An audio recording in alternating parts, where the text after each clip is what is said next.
Alrighty, another draft video. Alrighty, here we go.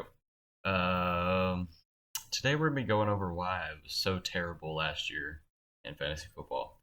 I joined this league. I was probably like 13 years old, and it was just a bunch of older guys. And I finished, I think, like top six out of 14 every year, and so I've been pretty good, honestly. This year I got tied for fourth worst. So it was a incredibly rough year, and y'all are gonna see why. So this was my draft. Went with Alvin Kamara, Aaron Jones. Those were my dream picks this year. Kamara finished as the 20th running back. I drafted him as the seventh. I drafted Aaron Jones as the eighth running back, and he finished as the 11th. I think, right? Yes, the 11th in our standard league.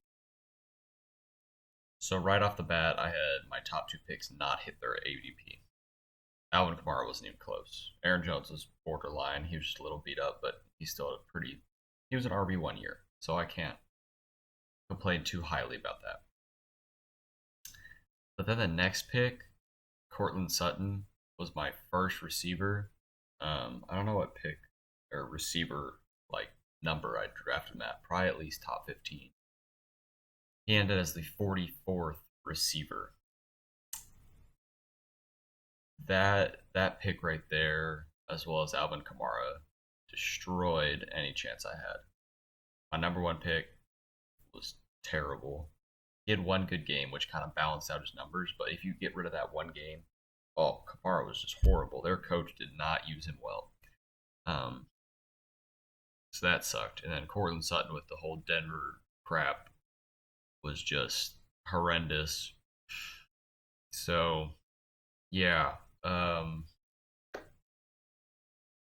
not very good. So those three, basically just the first and third pick, kind of ruined my whole year. But we'll definitely go down the line and see what else happened that destroyed it as well. DJ Moore, uh, it was a QB situation pretty much entirely. He was very consistent. I have notes here. Um, he was the wide receiver 19 out of the year, but I drafted him probably around that same, so I can't be mad about that.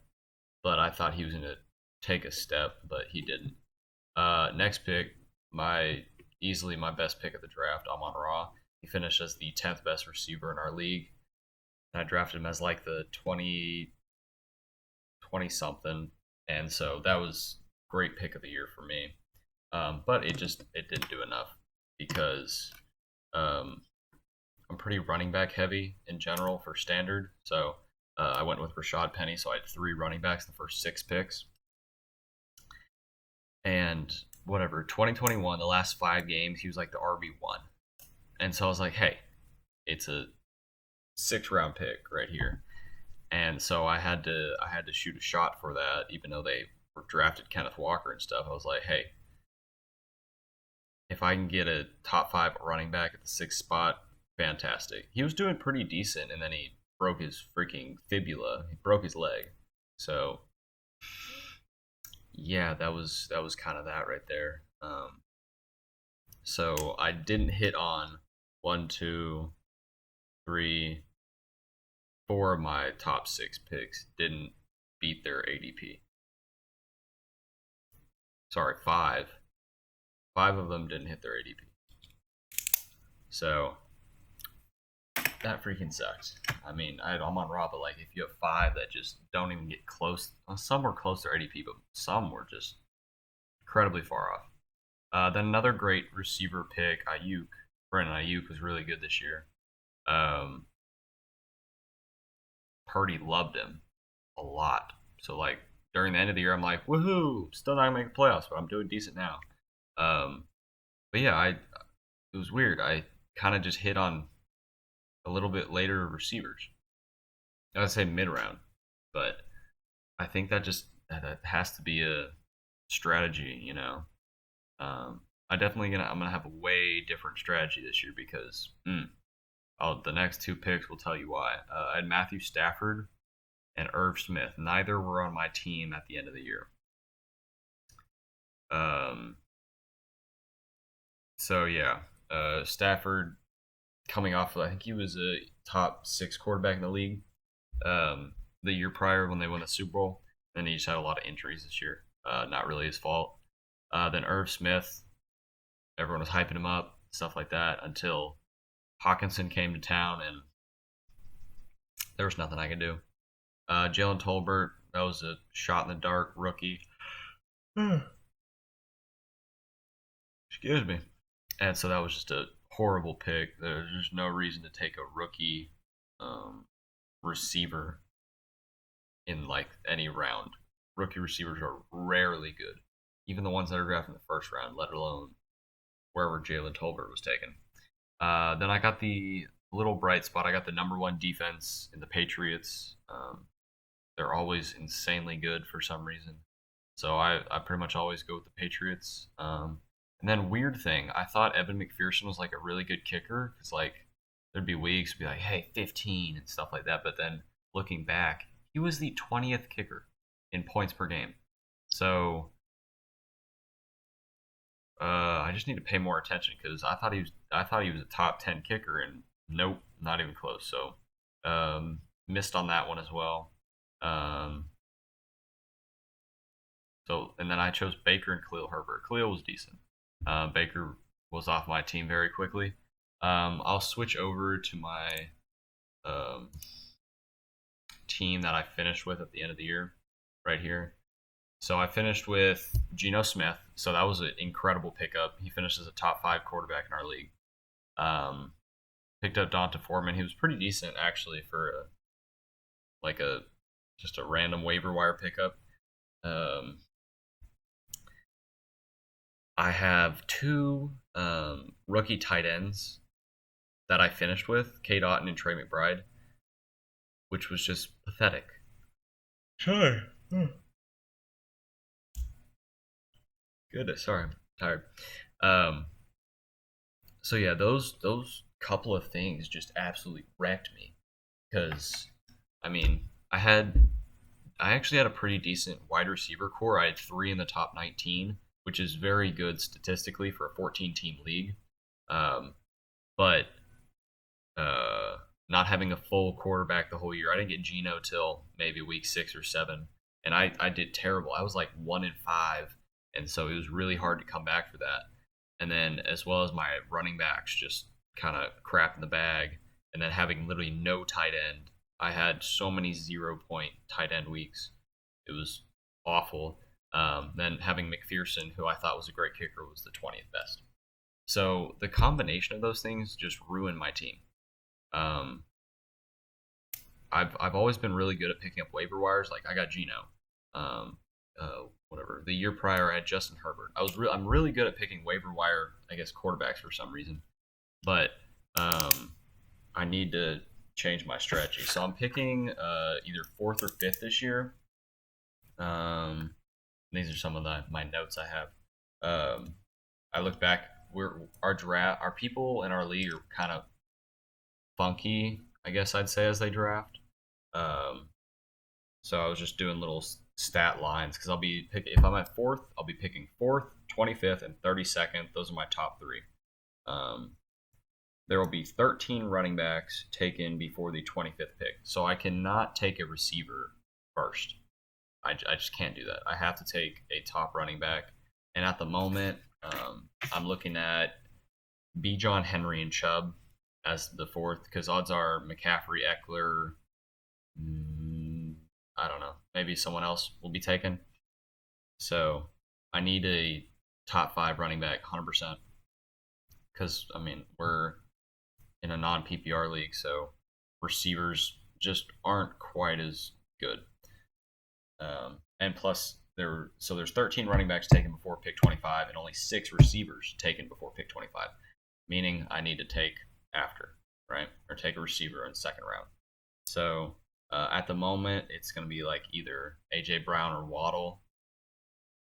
Everything's subjected to change, but I'd be really happy. These are my like at the very moment in June, I'm back. So I was talking about the like my top three, my fourth pick, 25th pick, and 32nd pick. Um, like ideally, Derrick Henry, AJ Brown, J.K. Dobbins. I would be incredibly happy with that start. Sorry, this light is probably messing with you. Keep moving my head back and forth. But yeah, those three would be an absolute incredible start. Uh, Derrick Henry's Mr. Consistent. He has a very good strength of schedule this year. Let me see where we're at.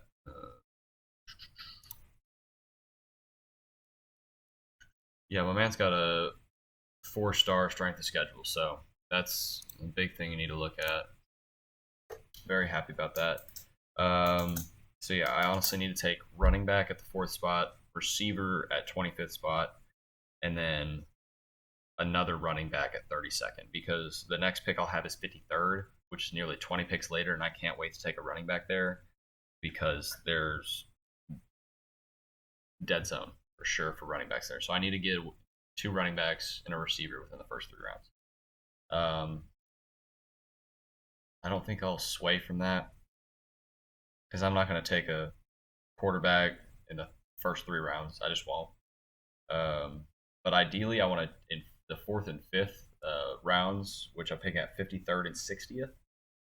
I want to take QB tight end in either one of those, whichever. Like if Justin Fields is still there in the whatever 4th round at 53rd overall, taking him no doubt.